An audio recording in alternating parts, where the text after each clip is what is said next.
Le géant le plus dangereux de cette compétition, huitième de finale de la Coupe d'Afrique des Nations, qui tombera lors de ces journées entre le 3 et le 6 janvier, qui sont les journées de confrontation entre les différentes équipes qui s'opposeront pour aller chercher la place à la prochaine étape après ces huitièmes de finale.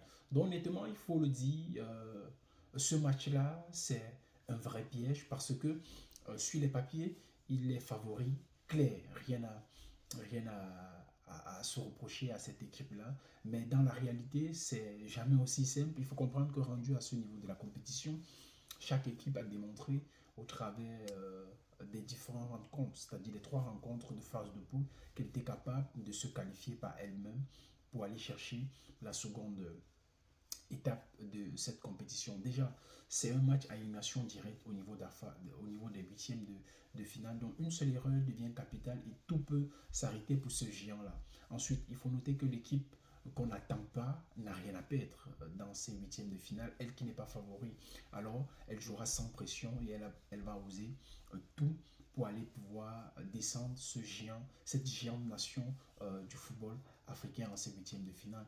Et dans ce genre de match, le mental compte énormément. Il est important de jouer sur la force de l'équipe, de l'expérience. C'est pour cela que je dis tout simplement que ce match sera dangereux. Alors, selon toi, mets en commentaire quelle est l'équipe ou la nation pour toi qui est favori, mais qui ne passera pas cette phase de huitième de finale. On reste scotché sur cette chaîne du valorisateur pour ne rien manquer de ce qui est du débriefing de la Coupe d'Afrique des Nations Maroc 35e édition. Le sommeil, c'est pour les faibles. Les faibles, donc on reste ensemble.